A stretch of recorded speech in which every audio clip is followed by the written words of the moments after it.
안녕하세요. 저는 서울의 30대 후반 여자입니다. 요즘 주변에 보면 난임으로 고생하시는 분들이 많더라고요. 저도 그중 하나였습니다. 이유도 모른 채 아기가 안 생겨서 고생했는데요. 지금은 아이가 생겼지만 어쩌면 임신보다 더 중요한 걸 알게 되었다는 생각이 들어요. 아직도 힘들어하실 분들에게 도움이 될까 싶어서 제 이야기를 보내봅니다. 제 이야기를 하려면 먼저 초등학교 때로 한참을 거슬러 올라가야 해요. 저는 부모님과 2살 터울의 남동생이 있는 평범한 가정에서 자랐어요. 저에게는 항상 옷을 만들어주는 인형들 말고도 친한 친구가 있었어요. 바로 이 이야기의 주인공이자 제 인생의 단짝인 혜주입니다. 혜주와는 초등학교 1학년 때 같은 반이 되면서 친해졌습니다. 제가 인형옷 만들기를 좋아한다는 걸 알고는 혜주는 자기도 인형에게 만들어줄 옷 그림을 매일 그린다면서 보내주겠다고 했죠. 우리는 금세 손발이 짝짝 맞았어요. 그 뒤로 혜주랑 저는 매일매일 붙어 다녔죠. 혜주는 엄마가 없었습니다. 아빠는 매일 술을 먹고 툭하면 집안 물건을 깨부셨고요. 한 번은 제가 피아노 학원에 갔다 오는데 혜주가 자기 집 앞에서 울고 있더군요. 얼른 가보니까 손에는 다리가 부러진 인형을 들고 있었어요. 저는 그대로 혜주 손을 잡고 저희 집으로 갔어요. 엄마, 혜주랑 나랑 밥 좀 주세요. 그때 제가 밥 달라던 목소리가 어찌나 우렁찼는지 혜주는 지금도 그 얘기를 할 정도예요. 밥 달라고 하는 목소리가 무슨 개선장군처럼 위풍당당하기 짝이 없지 뭐야? 나는 창피하기도 하고 민망하기도 하고 그랬는데 노을이가 하도 당당하게 소리를 치니까 나도 같이 어깨가 펴지더라니까. 그때 알았지. 밥 달라고 할 때는 노을이처럼 당당하게 하는 거라는 걸. 하지만 혜주가 당당하게 자기 몫을 찾기까지는 시간이 좀 걸렸어요. 저는 혜주를 그 애가 겪어야 했던 삶이 어떤 건지를 알기엔 어렸죠. 혜준의 아빠는 하루가 멀다 하고 술을 먹고 들어와 집안을 난장판을 만들었고 혜주 얼굴이나 팔에 상처가 생기는 날이 많았습니다. 그때마다 저는 혜주를 집으로 데려갔습니다. 저희 집에서 같이 밥을 먹고 숙제도 같이 하고 아예 잠도 자고 가곤 했죠. 부모님은 혜준의 사정이 딱하다는 걸 알고 언제든지 집에 와도 좋다고 말씀해 주셨습니다. 지금이라면 혜준의 아빠를 아동학대로 경찰에 신고하고 혜주를 보호시설 같은 데 맡겼을 텐데 그때는 남의 집 일에 끼어드는 게 맞지 않는 일로 여겨져서 부모님도 그러지를 못했다고 해요. 어차피 혜주는 계속 아빠랑 살아야 할 텐데 괜히 신고했다가 혜주한테 더 해가 갈지도 모르고 혜준의 아빠랑 동네에서 얼굴을 마주치는데 해코지 당할까봐 무섭기도 했고요. 그래도 부모님은 저랑 동생을 놀이동산에 데려갈 때 혜주도 같이 데려가 주셨어요. 혜주랑 제 동생이랑 저랑 셋이서 미키마우스 머리띠를 하고 입가에 아이스크림을 잔뜩 묻힌 채로 찍힌 사진을 보면 지금도 웃음이 나온답니다. 중학교 올라갈 때까지도 저희는 친한 친구로 지냈어요. 그런데 중학교 2학년이 되면서부터 혜주에게는 담배를 피우는 친구들이 생겼죠. 집이 안식처가 되지 못하는 혜주에게는 그 애들처럼 자기 마음을 알아주는 친구가 없었겠죠. 그리고 중학교 3학년 때 매일 술만 먹던 혜준의 아빠가 돌아가셨어요. 혜준은 장례식장에 덩그러니 혼자 앉아 있었어요. 저는 그런 혜주 손을 잡고 울었어요. 한편으론 다행이란 생각도 들었습니다. 그렇게 혜주는 할머니랑 살게 되었어요. 고등학교는 달랐지만 그래도 혜주랑 저는 연락을 자주 하면서 지냈어요. 열심히 공부해서 취직할 거라고 마음을 잡는가 싶더니 어느 날 혜주에게 남자친구가 생겼어요. 혜주는 점점 더 남자친구에게 몰두하더군요. 결국 혜주는 고2 때 임신을 했습니다. 혜주가 임신했다는 걸 저는 나중에 알게 됐어요. 혜주가 임신해서 학교를 그만둔다는 소식을 다른 사람을 통해 들었을 때는 기분이 묘했죠. 혜주는 결국 남자친구와 결혼했지만 결혼식은 생략한 채 혼인신고만 한 채로 살고 있었어요. 둘 다 학생이니 시댁에 들어가 살았죠. 그렇게 혜주는 어린 나이에 엄마가 되었습니다. 가끔 연락을 하면 혜주는 시부모님과의 갈등으로 힘들어하곤 했어요. 우리 시어머니는 나를 왜 그렇게 미워하는지 몰라. 내가 무슨 자기 아들 앞길을 막아? 밤새 아기 데리고 애쓰다가 겨우 잠들면 아침부터 들이닥쳐서 방꼬리 이게 뭐냐, 젖병 소독도 안 하고 엄마 맞냐 이러면서 난리를 친다니까. 아, 진짜 내가 이 집에서 살다간 내 명예 못 살지. 시어머니가 자기더러 아들 앞길 막은 년이라면서 사사건건 간섭을 한다는 거였어요. 우리 시어머니 또 아침부터 들이닥쳐서 난리쳤어. 안 그래도 힘들어 죽겠는데. 진짜 하루라도 마음 편히 자고 마음 편히 밥 좀 먹었으면 소원이 없겠다. 애 가지고 결혼한 게 죄다 죄. 어제는 또 우리 남편이 뭐라 그러는지 알아? 나더러 관리 좀 하란다. 참, 내가 누구 때문에 이러고 사는데. 아, 그랬구나. 혜주야, 근데 미안한데 내가 지금 동아리 모임이 있어서 가봐야 할 것 같아. 오늘 선배들이랑 다 같이 만나는 날이거든. 아이고, 뭐 이렇게 바쁜지 모르겠네. 아, 선배님 안녕하세요. 저도 지금 가보려고요. 힘든 마음을 털어놓을 대상이 없던 혜주는 저한테 종종 연락을 했지만 MT의 동아리 활동 등으로 바빴던 저는 혜주의 이야기를 들어주지 못했어요. 고부 갈등이란 게 새내기 대학생이었던 저한테는 너무 아득한 일이었죠. 노우라, 나 왜 이렇게 가슴이 답답한지 모르겠어. 숨이 잘 안 쉬어져. 밤늦게 미안한데 이런 말할 사람이 너밖에 없어. 술 마셔도 속에 뭐가 얹혀있는 것 같고. 저기 혜주야, 진짜 미안한데 내가 지금 내일 시험이랑 발표가 있어가지고 너무 바쁘거든. 오늘 밤 꼬박 세워야 해서 나중에 통화하면 안 될까? 아니 내가 이번 주 지나고 전화할게. 저는 다음 주에도 혜주에게 전화하지 못했습니다. 졸업 준비에 대학원 준비에 정신이 없었거든요. 혜주랑 만났을 때도 그다지 공감대가 없다는 걸 느끼곤 했던 탓도 있었을 거예요. 그렇게 혜주와 저의 삶은 하늘과 땅만큼 멀어져 있었습니다. 혜주가 시댁 식구들과 복닥거리며 사는 동안 저는 대학원을 졸업하고 의류회사에 취직을 했어요. 대학원에서 만난 남자친구랑 같이 살다가 33살에 결혼도 했습니다. 혜주보다 15년은 늦게 결혼했네요. 그때까지만 해도 아기를 가지는 건 사정 때문에 미룬 거였지 이렇게 어려운 일이 될 거라곤 상상하지 못했습니다. 결혼식 당일은 정말 정신이 없더군요. 한 사람 한 사람 일일이 신경 쓰는 게 보통 일이 아니더라고요. 혜주는 금방 사라져버렸어요. 신부 대기실에 온 혜주를 보고 반갑게 인사를 했지만 다른 손님이 와서 인사하는 사이에 혜주가 사라져 대화도 제대로 못 나눴죠. 결혼식이 끝나고 한숨 돌리게 되어서야 혜주 생각이 났습니다. 혜주한테 신경을 못 써준 게 미안하단 생각이 그제야 들었습니다. 그렇게 생각하고도 제 삶이 바빠서 연락도 못하고 지내고 있었는데 얼마 후 혜준의 할머니가 돌아가셨다는 소식을 들었어요.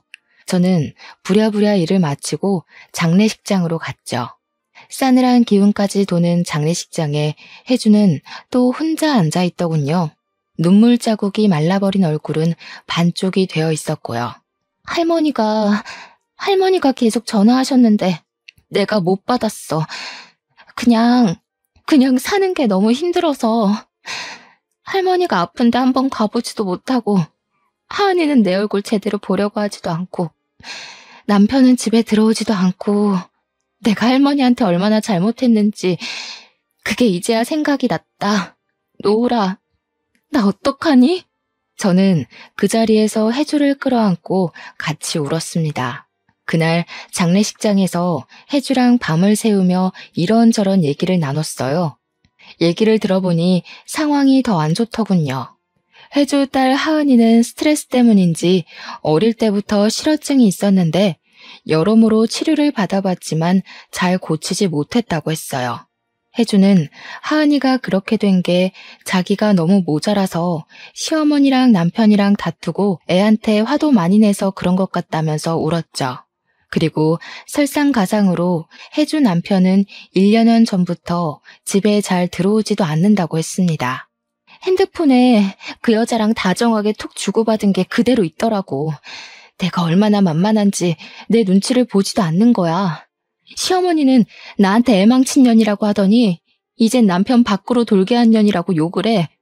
뭐가 어디서부터 잘못된 건지 이젠 뭘 해도 흥미도 안 생기고 사람들 만나는 것도 싫고 다 귀찮게 느껴져. 노을아, 진짜 이게 다 내 잘못일까? 이씨, 그게 왜 네 잘못이야? 남편이 바람난 게 마누라 탓이라는 사람이 제일 이상한 거 아니야? 애는 같이 낳아서 같이 키운 건데 왜 항상 모든 걸 네 탓으로 돌리냐고. 네 시어머니 뭐 어떻게 된 거 아니야? 그런 말 듣지 마. 네 잘못 아니야. 네가 다 잘하진 않았어도 네가 자책할 일은 아니라고. 그 주 주말에 저는 당장 혜주가 살고 있는 집에 가봤습니다. 그동안 혜주가 얼마나 힘들었는지 더 느껴지더군요. 그동안 얘기할 데도 없이 얼마나 힘들었어. 얘기할 사람이라고는 나밖에 없는 거 아는데. 그냥 이제는 관심사도 안 맞고 대화가 안 통한다고. 나 사는 것도 바쁘다는 핑계로 너한테 신경 못 써줘서 미안해. 저는 대학 선배의 지인 중 언어 치료하는 분이 있어서 하은이가 언어 치료를 받을 수 있게 치료사를 알아봐 줬습니다. 하도 속이 상해서 치료비도 제가 다 내버렸어요. 그냥 그렇게라도 안 하면 자신한테 화가 날 것 같았거든요. 의욕이 없는 혜주를 위해 치료비 감면받는 방법까지 알아봐 줬습니다. 혜주야, 네 남편 말이야. 아무리 생각해도 헤어지는 게 나을 것 같아. 너한테 손까지 댔다며. 그런 아빠 있어봤자 하은이한테도 도움이 안 될 거야. 이혼하면 혼자가 된다고 너는 자꾸 그러지만 그 사람 이제 네 옆에 있는 사람 아니야. 그리고 네가 왜 혼자야? 너한테는 하은이가 있고 나도 있는데. 저는 남편과 헤어지라는 말을 어렵게 꺼냈죠. 혜주는 남편과 시댁을 그렇게 욕하면서도 이혼하면 죽는 것처럼 생각했거든요. 제 말을 들은 혜주는 제 앞에서 한참을 울었습니다. 그러고는 알겠다고 고개를 끄덕이더군요. 바람난 혜주 남편은 옳다구나 하고 헤어져 주겠다고 하더군요. 그런데 혜주가 배우자 귀책으로 소송을 걸자 혜주는 또 못살게 굴었습니다. 소송 취하를 안 하면 혜주랑 하은이를 가만 안 두겠다나요? 위자료 줄 돈이 없으니 배째라고도 했다는 겁니다. 그 사람 화나면 나한테 손찌검까지 했는데 그러다가 하은이한테까지 해코지하면 어쩌지? 아빠한테 괴롭힘 당하는 거 하은이에게는 절대로 겪게 하고 싶지 않은데. 나 너무 무서워, 노을아. 그냥 이혼하지 말고 사는 게 낫지 않을까? 하은이한테 어떻게 설명해야 할지도 모르겠고 거기서 더 상처받으면 어떡해? 이혼 안 한다고 해결되는 문제가 아닌 것 같아, 혜주야. 아이 가지고 협박까지 하는 사람인데 그런 사람 아빠라고 있어봤자 애한테 좋을 거 하나도 없지 않을까? 지금까지 괴롭힘 당한 걸로 충분한데 또 버틴다고? 하은이가 정말 그런 걸 원할까? 하은이의 치료는 더디게 진행됐습니다. 이혼 소송을 하면서도 혜주는 딸에 대한 죄책감에서 벗어나질 못했어요. 아이한테 상처만 준다면서 대낮부터 술을 마시며 눈물을 흘리기 일쑤였어요. 오죽하면 하은이 엄마 술 좀 그만 마시게 말려달라고 저한테 문자를 보냈을까요? 혜주를 생각하면 마음이 안 됐지만 저는 팩트 공격을 날려야 했습니다. 언제까지 자책만 할 거야? 네가 그럴수록 하은이한테 독이 된다는 거 몰라? 아직 젊은데 갈 데 없다고 한탄만 하지 말고 너 스스로 일어날 방법을 찾아야지. 너 자신을 위해서 노력하란 말이야. 아이 망쳤다고 자책만 하면서 정작 네 인생은 그렇게 방치해둘 거냐고. 네가 일어나야 하은이도 일어나는 거잖아. 내가 뭘 할 수 있겠어. 내가 할 줄 아는 게 뭐가 있다고. 나 공부 안 한 지 몇십 년이나 됐고 머리도 다 굳고 살도 찌고. 혜주, 너 꿈이 있었잖아. 미래를 꿈꿀 때가 있었잖아. 우리 아직도 젊어. 살찐 거랑 공부하는 거랑 무슨 상관이야? 우리 이제 34인데 여기서 인생 종칠 거야? 지금도 늦지 않았어. 하은이를 위해서라도 힘내야지. 잔말 말고 내일부터 검정고시 학원 다녀. 너는 내 입장을 모르니까 그렇게 쉽게 말하지. 네가 한 번이라도 나처럼 살아봤어? 나는 아무도 내 편이 돼주는 사람이 없는데 너는 너희 부모님도 무조건 널 응원해주고 네 동생도 네 편만 들어줬잖아. 너는 부모님한테 지원받으면서 공부할 수 있었으니까 그렇게 쉽게 말하는 거야. 답답한 마음에 저도 화가 나서 혜주를 두고 와버렸어요. 혜주 말도 틀린 말은 아니었죠. 그렇지만 어쩌겠어요. 얼마 뒤 혜주로부터 편지가 왔더군요. 노을아, 널 생각하면 미안한 마음이 앞선다. 내 일에 그렇게 눈물 흘려주고 자기 일처럼 나서서 도와준 사람 너밖에 없었는데 나는 못난 마음에 너를 질투하곤 했어. 우리 어렸을 때부터 똑같이 패션 디자이너가 되고 싶어 했지. 나는 대학도 못 가고 집에서 육아에 찌들어 있는데 대학생이 되어 옷도 만들고 반짝반짝 빛나는 네가 정말 부러웠어. 못난 나를 용서해 줄래? 네 말대로 내가 내 인생을 방치한 게 맞는 것 같아.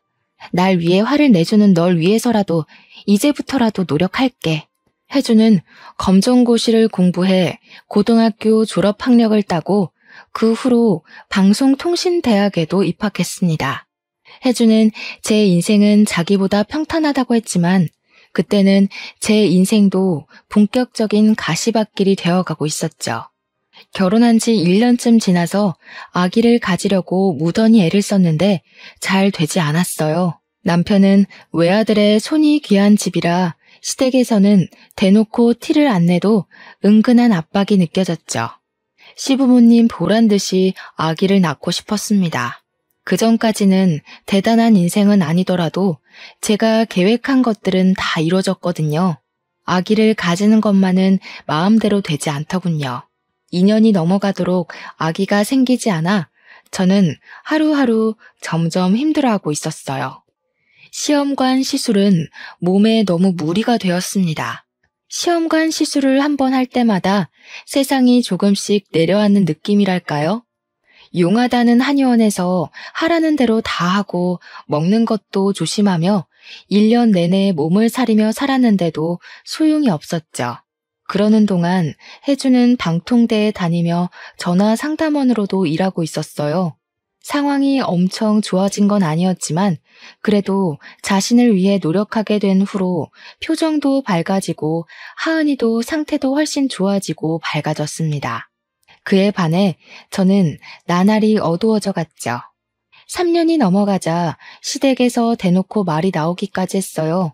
아이고, 뭐 문제는 없다면서 왜 그렇게 애가 안 들어서는지. 우리 아들은 아무 문제가 없다는데 혹시 너한테 무슨 문제가 있는데 숨기는 거 아니니? 이런 식으로 압박이 들어오자 마음은 점점 급해지고 답답해졌어요. 길에서 아이들을 보기만 해도 눈물이 날 정도였어요. 좋아하는 스쿠버 다이빙도 못하고 술도 못 마시니 스트레스를 풀 데가 없고 재미있는 일도 하나도 없어지고 있었습니다. 강제 친구들은 벌써 애가 초등학교 갈 나이가 됐다는데 우리 강제는 어떻게 이렇게 소식이 없다니? 우리 아들이 뭐가 모자라서 아이도 못 낳는 건지. 너 진짜 검사는 제대로 해본 거야? 병원을 다시 알아보는 게 좋지 않겠니? 정 안 되면 뭐 다른 방법을 찾아봐야 하니까. 다른 방법이라뇨? 무슨 방법이라도 있다는 말씀이세요? 아니, 뭐 방법이 있다기보다는 더 노력을 해야 한다 이거지. 내 평생에 손주는 보고 죽어야 하지 않겠니? 요즘 난임이 그렇게 흔하다는데 인스턴트 식품 많이 먹고 컴퓨터 많이 하고 그래서 그런 거 아니니? 하여튼 여자는 이러나 저러나 몸을 조심해야 해. 시부모님한테 상처를 받을 때마다 남편한테 풀다 보니 남편과의 사이도 소원해지고 말았어요. 어머니는 아기 안 생기는 걸 왜 자꾸 내 탓만 해? 같이 검사해서 아무 이상 없다고 나왔잖아. 당신이 어머니한테 잘 말씀을 드려야지. 자꾸 나한테 문제 있다는 식으로 말씀하시는 거 정말 기분 나빠. 여기서 뭘 어떻게 더 조심해? 나더러 일도 하지 말고 집에 꼼짝 말고 있으라는 거야 뭐야. 내가 뭘 어쨌다고 또 나한테 그래? 나도 힘들어. 엄마 아빠는 하루가 멀다 하고 손주 소식 없냐고 물으시는데 얼마나 답답하고 죄송한지 알아? 나도 미치겠다고. 서로 힘든데 왜 자꾸 나한테 화풀이를 해? 그건 당신 엄마가 자꾸 나한테 뭐라 그러니까 그런 거지. 내가 뭘 잘못했어? 우리 엄마는 당신한테 뭐라고 안 하잖아. 모르겠다. 둘 다 아무 문제가 없는데 아기가 안 생기는 거라면 당신이랑 나랑 궁합이 안 맞는 걸지도 모르지. 우리는 안 되는 걸지도 몰라. 당신 어머니 하고 싶은 말이 그거잖아. 아기 낳으려면 다른 방법을 찾아야 한다는 게. 무슨 말이 그래? 우리 엄마가 언제 그런 말을 했어? 당신이 베베 꼬아서 생각하는 거잖아. 없는 말을 만들어내서 나를 공격하면 내가 뭐라고 해? 우리 엄마도 답답하니까 그러는 거잖아. 그냥 놓친네 하는 말이다 하고 넘기면 안 돼? 자꾸 이러면 나도 힘들어. 남편도 저를 위로해줄 힘이 없었죠. 우리 부부는 그렇게 소진되어 가고 있었습니다. 제가 힘들어하는 걸 안 해주는 저에게 놀러 가자고 말하기도 하고 맛있는 걸 사들고 집에 찾아오기도 했어요. 하지만 저의 슬픔은 쉽게 나아지지 않았어요. 혜주가 놀러 가자고 해도 시큰둥하고 그렇게 좋아하던 옷에도 흥미를 잃어갈 정도였죠. 제가 피폐해지는 걸 보고만 있을 수 없었던 혜주는 결국 한마디 하더군요. 야, 강놀, 너는 나더러 애 때문에 한탄만 하고 있지 말라 그러더니 네가 그러면 어떡하냐? 아기 없으면 네 인생 끝나는 거야? 왜 임신하는 데만 목을 메고 사냐고. 나한테는 내 인생 살라고 뭐라 그러더니 예전엔 네가 얼마나 씩씩했는데 아기 안 생겼다고 이렇게 넋놓고 있으면 어떡해? 얼마 뒤에 혜주는 제가 어릴 때 만들어서 선물했던 인형 옷을 가져와서 편지와 함께 놓고 갔습니다. 노으라, 저번에 내가 화내서 미안해. 네 마음이 얼마나 힘들지 내가 어떻게 알겠니? 나는 기대하지도 않은 아이 키우느라 그렇게 고생했는데 너는 꿈에도 바라는 아기가 안 생겨서 고생이니 이 무슨 신의 장난인지 모르겠다. 어릴 때 네가 이 인형 옷 줬을 때 정말 행복했었지. 그때는 너랑 나랑 같이 뭐든 할 수 있을 것 같았는데 나이 들수록 현실은 그렇지 못하다는 걸 알게 됐지. 그래도 네가 내 곁에 있다는 것만으로도 나는 행복한 사람이란 걸 알았어. 너는 네가 디자이너라기보다 회사의 노예라고 말하곤 하지만 그래도 늘 꿈을 향해 착실하게 달려가는 네가 부러웠고 자랑스러웠어. 너는 너 자신만으로도 너무나 소중하고 값진 사람이야. 아기가 없다는 이유로 그런 너를 잃지 않았으면 하는 마음에 나도 모르게 화를 냈어. 미안하다. 혜주가 주고 간 인형 옷을 만지작거리면서 저는 많이 울었어요.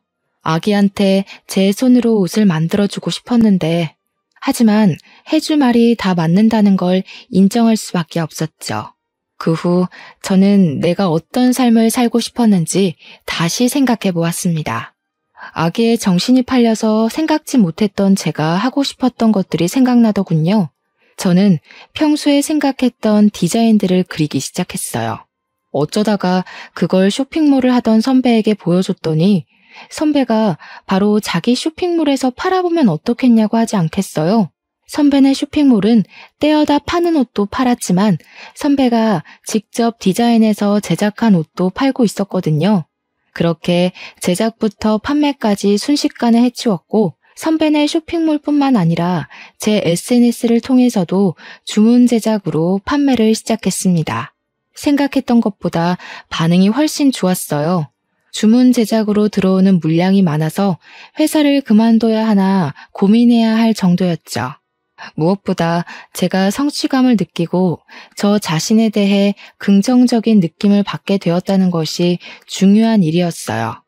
혜주도 방통대를 졸업하고 쇼핑몰을 열었습니다.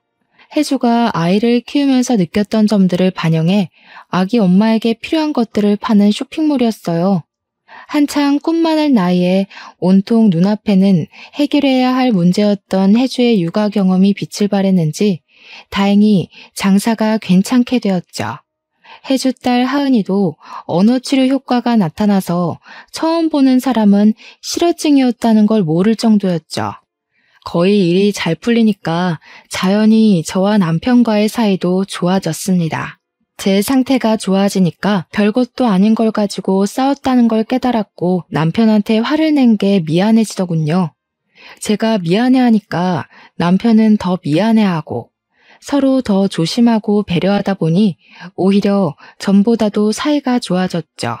마음이 편해진 남편이 시부모님에게 잘 얘기했는지 시부모님도 사과를 하더군요. 우리가 너무 욕심을 냈나 보다. 노을이 너도 힘들었을 텐데 네 탓이 아니었는데 일부러 안 낳는 것도 아니었잖니. 나이는 찼는데 아기는 안 들어서니 답답한 마음에 그랬구나. 내가 생각이 짧았다. 아니에요, 어머니. 어머니도 답답하셔서 그러신 거잖아요. 그게 강제가 힘들어하는 걸 보니까 괜히 너를 미워하고 그랬던 것 같아. 그러면 안 되는 건데. 아기도 중요하지만 너희들도 중요하잖니. 아기가 안 생기면 입양하는 건 어떠니? 내 친구 아들 부부도 입양했는데 그 아이가 그렇게 이쁠 수 없다고 그러더라고. 사실 입양 생각을 안 해본 건 아니었어요. 몸에는 문제가 없다고 하니 우선 입양을 해서 키우면서 임신은 천천히 시도해보는 것도 괜찮지 않을까도 생각해봤죠. 하지만 입양이라는 게 저희 부부에게나 데려올 아이에게나 쉬운 일이 아니잖아요. 어렵게 입양을 결정했는데 혹시나 갑자기 아이가 생기면 어떻게 감당하나 싶었던 거였죠. 혜주에게 그 얘기를 했더니 혜주가 자기만 믿으라고 큰 소리를 치는 게 아니겠어요? 개집애가 무슨 걱정이 그렇게 많아? 그렇게 걱정만 하다가 대체 애는 언제 키우려고 그래? 자고로 애는 얼떨결에 키워야 한단 말 못 들어봤어? 정 안 되면 내가 같이 키워줄 테니까 걱정하지 마. 걱정하지 말고 너 하고 싶은 대로 해. 우리 하은이도 이제 다 나아서 제법 엄마를 도와주는데 노을이 이모 일이라면 걔가 먼저 발벗고 나설걸? 참네. 뭘 믿고 그렇게 큰 소리를 치냐? 네가 내 아기를 어떻게 같이 키워줘. 말은 고마운데 혜주야. 아무리 그래도 그건 너무 같다. 얘 봐라. 왜 못 키워줘? 야, 솔직히 말해서 네 나이에 애 키우는 게 쉬운 건 아니잖아. 입양 아니더라도 애 낳으면 내가 도와주려고 했어. 이래봬도 난 경험자잖아. 애 키우는데 경험이 얼마나 중요한데?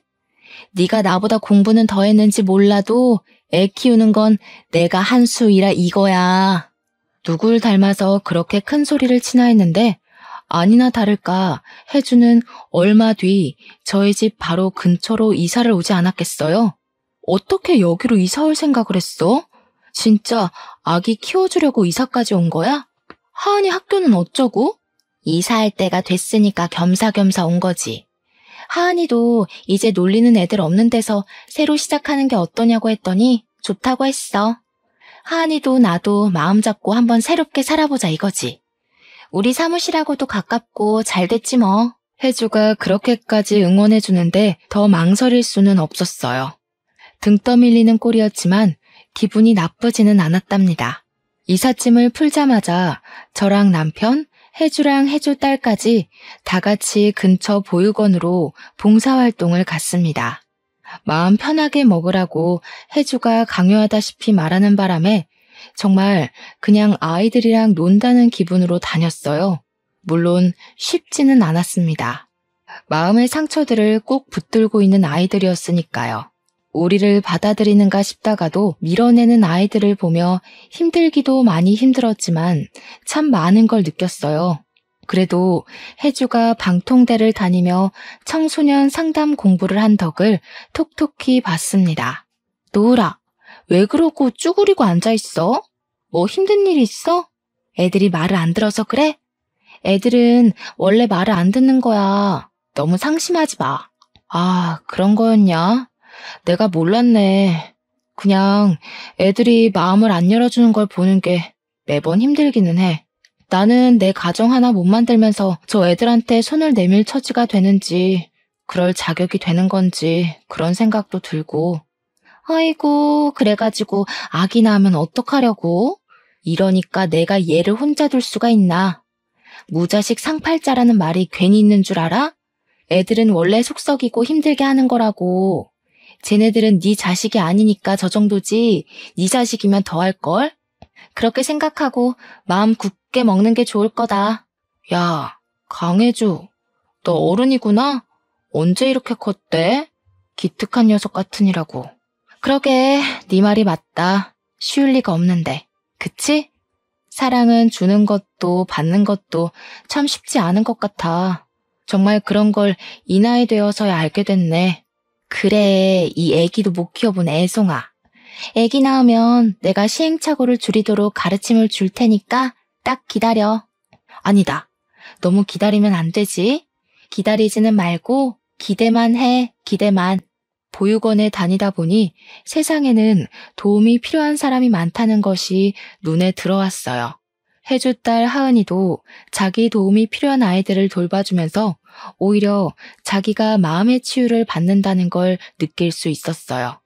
아무리 마음을 편하게 먹는다 해도 아이를 입양하려고 보육원 봉사를 하게 된 거였지만 저희는 특이하게도 어린아이나 아가들보다는 좀 나이가 있는 이제는 입양 가능성이 거의 없는 아이들에게 마음이 갔어요. 그 아이들을 보고 있자면 그 나이대의 혜주가 떠올랐습니다. 질풍노도의 시기를 겪고 있는 10대 아이들은 누군가의 절대적인 지지와 사랑이 필요하죠. 아이들의 이야기를 들어주고 같이 나들이도 나가며 아이들과 조금씩 가까워졌어요. 어린 시절 어려운 형편에도 동생과 저 그리고 혜주까지 전시회며 박물관에 데려가 주신 엄마 아빠의 정성도 생각이 나더군요. 아이들을 다 책임질 수 있는 게 아니기 때문에 너무 급하게 가까워지지는 않으려고 했습니다. 아이들과 함께 시간을 보내는 것만으로도 위안이 되었어요. 봉사 아닌 봉사를 하며 아이를 키운다는 것에 대해 생각할 기회도 가졌습니다. 아이는 잘 키우려고 낳는 게 아니라 사랑하려고 낳는 거라는 말이 있더라고요. 어쩌면 사랑하는 법을 더 배우라고 우리에게 아이가 늦게 오는지도 모르겠다는 생각을 했습니다.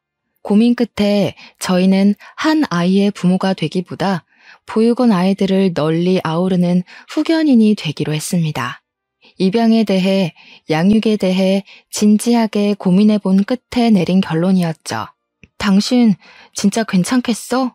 아무리 그래도 우리 아이 데려오려고 시작한 일인데. 당신 아들 하나 딸 하나 키우고 싶다고 했잖아. 지금이라도 적극적으로 입양 준비하는 게 낫지 않을까? 나는 괜찮아. 노우라, 우리 아기 때문에 얼마나 힘들었니? 그래서 우리가 아기를 왜 가지려고 했는지 생각을 해봤잖아. 너랑 나 닮은 아이를 갖고 싶었던 거고 아이가 커가는 모습을 보며 기쁨을 느끼고 싶었고 부모님께도 혈육의 즐거움을 드리고 싶었지. 거기 있는 아이들 다 똑같이 사랑이 필요한 아이들인데 한 아이만 골라 데려온다는 게 도저히 납득이 안 될 것 같아. 그렇지만 어머님 아버님도 아직 기다리시는 눈치던데. 엄마 아빠랑도 얘기해봤어. 우리 얘기 듣더니 두 분도 가끔 와서 봉사하고 싶으시다고. 이러다 두 분이 입양하는 거 아닌가 모르겠다. 우리 마음 급하게 먹지 말고 사랑이 필요한 곳에 사랑을 주는 거라고 생각하자. 인연이 된다면 우리에게 아이가 올 거고 그게 아니라도 행복하잖아. 제 남편이랑 저도 아직 30대 중반이었지만 젊기 때문에 아이들과 더 가까워질 수 있었어요. 저는 주문 제작 받던 옷이 잘 팔려서 결국 회사를 그만두고 저만의 브랜드를 론칭하게 되었어요. 저는 보육원 아이들에게 제가 만든 옷을 하나씩 선물하기 시작했습니다. 아이들의 기뻐하는 얼굴을 보면 제 마음의 방도 조금씩 넓어지는 게 느껴졌어요. 그리고 입양은 정말 우연한 기회로 일어났습니다. 제가 아니라 혜주에게 먼저 일어났어요. 저희가 다니던 보육원 봉사를 하던 도중 알코올 중독 아버지에게 학대받다가 아버지가 돌아가셔서 들어온 5살짜리 여자아이 윤혜가 있었어요. 윤혜는 누구에게도 마음의 문을 열려고 하지 않았습니다. 말도 안 하고 다른 아이들이 노는 걸 겁에 질린 강아지처럼 쳐다보기만 했죠. 그런 윤혜의 마음을 제일 잘 아는 사람이 있었으니 그건 바로 혜주였어요. 혜주랑 윤혜가 같이 있는 모습을 보면 나이 차를 넘어서 꼭 소꿉장난하는 친구 같다는 느낌을 받고는 했어요. 서로의 마음을 가장 잘 이해하고 서로를 치유해주는 그런 친구였죠. 원래 5살 정도 되면 이미 자기의 습관이 생겼기 때문에 입양하는 데까지 엄청난 시간과 노력이 소요되기 마련이거든요. 그런데 혜주랑 윤혜는 마치 원래부터 가족이었던 것처럼 자연스럽게 서로를 받아들였어요.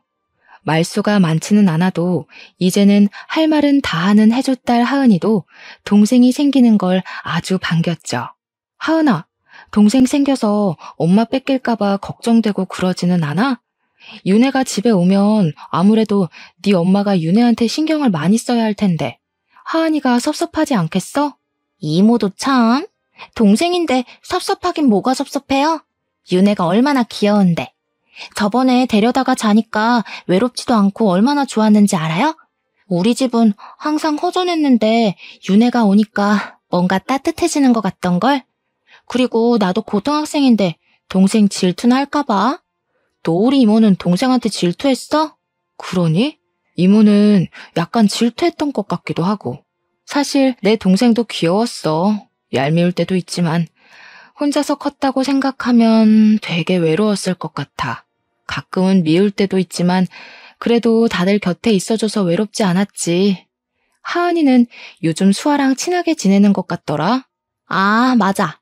요즘 수아랑 얘기하는 게 제일 재밌어. 수아도 나처럼 어렸을 때 사람들하고 말하는 게 무서웠대. 그런데 지금은 말이 너무 많아서 문제라니까? 근데 이모, 수아가 그러는데 노을이 이모가 제일 이쁘대. 노을이 이모는 옷도 잘 만들고 얼굴도 예쁘고 애들이랑도 잘 놀아주는 게 천사 같아서 이모처럼 되고 싶대. 진짜로? 내가 이쁘대?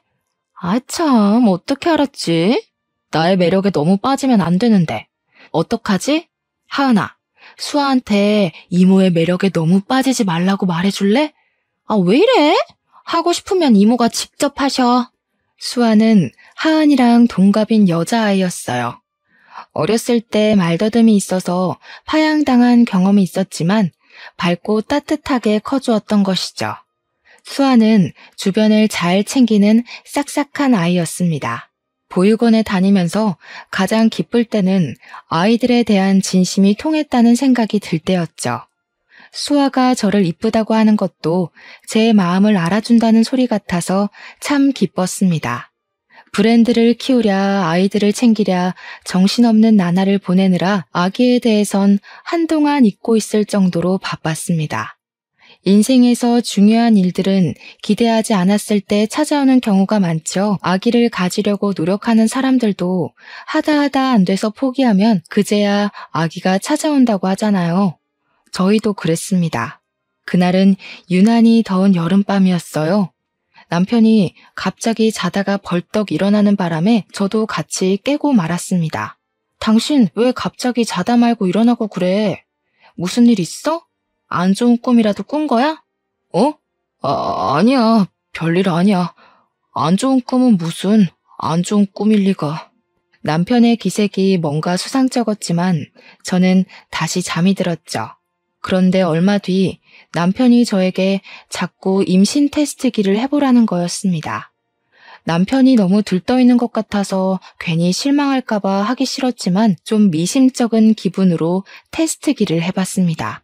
그러니까 저는 아무 기대도 없었단 얘기예요. 결과는 두 줄이었습니다. 믿을 수가 없었습니다. 드디어 저희에게도 아기가 찾아온 거였어요. 남편은 왠지 남자아이일 것 같다고 호언장담을 했죠. 남편이 무더운 여름밤에 꾸었던 꿈은 번쩍번쩍 빛나는 황금알이 품 안으로 굴러들어오는 꿈이었습니다. 태양이는 그렇게 저희에게 찾아왔습니다. 노을이 이모 임신했다는 거 진짜예요? 이모 닮으면 아기가 진짜 이쁘겠다. 나도 얼른 보고 싶어요. 남자예요, 여자예요? 아직 몰라. 수아는 아가들을 참 좋아하는구나. 저번에 보니까 아기들 기저귀도 갈아주고 그러던데. 힘들지는 않아? 별로야. 이거 봐봐요. 내가 아들 주려고 만든 인형인데 종도 달았어요. 이모 아가 나오면 선물해주게 만들어 놓을게요. 그때 왜 갑자기 그런 생각이 들었는지 모르겠습니다. 갑자기 수아도 우리 집에서 같이 살면 참 좋겠다는 생각이 들더군요. 수아야, 수아도 이모 집에서 같이 살래? 진짜요? 진짜 그래도 돼요? 그런데 이모가 아기 낳으면 신경을 못 써줄 것 같아서 그게 좀 걱정이네. 아가가 좀 크고 좀 있다가 보호 종료되면 수아도 나가서 집 구해야 하잖아. 그때 오는 것도 괜찮을 것 같아. 물론 지금 와도 되지만 어쨌든 수아가 진짜 독립할 힘이 생길 때까지 이모 집에 와서 사는 건 어떨까? 이모가 아저씨랑 잘 얘기해 볼게. 수아는 눈물까지 글썽이면서 기뻐했어요. 그렇게 좋아하는 걸 왜 진작 말해주지 못했나 싶어서 저도 눈가가 촉촉해졌습니다. 순서가 뒤바뀌었지만 남편에게 수아랑 같이 살면 어떠냐고 물었더니 남편은 조금도 망설이지 않고 좋다고 하더군요. 이모, 제가 생각해봤는데요. 지금 제가 가면 애들이 너무 섭섭해할 것 같아요. 어차피 얼마 남지도 않았는데 이모 말대로 퇴소하면 이모랑 같이 살게요. 그렇게 말했지만 수아는 그 후로 저희 집에 자주 왔습니다. 제가 태양이를 낳을 때는 병원에 와서 자기 일처럼 두 손을 꼭 모으고 기도를 했다고 하더군요. 아가 손이 너무 예뻐요. 어쩜 이렇게 조그맣고 이쁘지? 아가 손이 이모랑 닮았어요. 수아야, 우리 집에 온다고 해줘서 고마워. 네가 있다고 생각하는 것만으로도 엄청 든든한 거 있지? 더 빨리 데려올 수 있었으면 좋았을 텐데. 그래도 혼자서도 이렇게 좋은 아이로 자라줘서 이모가 진짜 뭐라고 감사해야 할지 모르겠어. 네? 입양 간다고 하면 다들 양부모님한테 감사하라고 그런다던데. 왜 이모가 고마워요? 입양 간 애들 말 들어보면 막 주변에서 귀에 못이 박히게 듣는데요. 나중에 효도하라고. 뭐 제가 고맙죠. 누가 이렇게 큰 애를 받아줘요? 이모랑 아저씨가 천사인 거지. 아니야. 사람들이 몰라서 그래. 다 커서 와주는데 우리가 고마운 거지. 너랑 나는 다른 집들처럼 서로 부딪히는 부분도 별로 없잖아. 앞으로 더 지내봐야겠지만 나는 네가 내 딸 같기도 하고 동생 같기도 하고 어쩔 때는 언니 같기도 하고 그래. 네가 우리 가족이 되어준다니까 엄청 좋은 선물을 받은 느낌이야. 돈 주고는 절대 살 수 없는 그런 선물. 여보, 밖에서 아주머니들 하는 소리 들으니까 수아가 딸인지 동생인지 자기들끼리 의견이 분분하던데 뭐 저렇게 큰 딸이 있겠냐고. 근데 동생이라기엔 또 너무 어린 것 같으니까 친척일 거면서들. 근데 둘이 닮긴 닮았나 봐. 어쨌든 가족인 줄 아는 거 보니까. 어떡해? 내가 해명을 좀 해줘야 되나? 아이고 참. 남의 일에 왜 그리들 관심이 많은지 모르겠네. 동생이면 어떻고 딸이면 또 어때서? 신경들 끄라고 말해줘 수아야. 괜히 신경 쓰지 마. 남들이 하는 얘기는 아무 신경 쓸 필요 없어. 우리가 가족이라는 게 중요한 거야. 에이 참. 그렇게 궁금하면 말해드려야지. 입양한 딸내미예요. 여기 이분들이 저 입양해 주셨어요. 아이고 기따가 어라. 누구 목소리가 밖에서 이렇게 쩌렁쩌렁 들리나 했더니 수아였구나. 수아가 누구 닮아서 목소리 큰가 했더니 노을이 닮아서 그런 거구만. 누가 예비 모녀 사이 아니랄까봐. 그래, 수아 너 목소리 좀 죽여야겠더라. 내가 전부터 말했잖아. 아니 이것들이 누구 딸더러 시끄럽다고 야단인 거야? 혜주 너도 만만치 않거든? 얼마 뒤에는 혜주의 결혼식이 있었습니다. 혜주가 일하면서 알게 된 사람과 재혼을 하게 됐거든요. 하은이랑 저 그리고 수아가 들러리를 섰습니다. 저는 축사도 했어요. 사랑하는 혜주의 결혼식을 축하하며. 네가 내 옆에 있어줘서 얼마나 다행이었는지 몰라. 이제는 네 곁에 든든한 버팀목이 또 생겼네. 네 덕분에 보육원 봉사를 다니게 됐고 우리는 우리 자신보다 더 귀한 아이들이라는 선물도 받았지. 다 네 덕분이야. 너랑 서로 도우며 일어날 수 있어서 얼마나 감사한지 몰라. 내 인생은 너라는 사람의 세계만큼 넓어지고 밝아졌어. 이제 네 인생의 동반자와 함께 힘든 일들은 훌훌 털어버리고 더 행복해지길 기도할게. 사랑하는 친구 노을이가. 제 이야기는 여기까지입니다. 혜주랑 딸 하은이랑 제 딸 수아는 각각 대학생이 되어서 열심히 공부하고 있습니다. 윤혜랑 태양이도 씩씩하게 자라고 있고요. 주변에 보면 임신이 안 되어서 힘들어하는 분들이 참 많더라고요. 아무래도 아기는 제가 오고 싶을 때 오는 게 아닌가 싶어요. 조금만 힘을 빼고 우리의 사랑이 필요한 곳에 눈을 돌려보는 건 어떨까요? 제 이야기 들어주셔서 감사하고 여러분 모두 추운 겨울을 따뜻하게 이겨내시길 바라보겠습니다.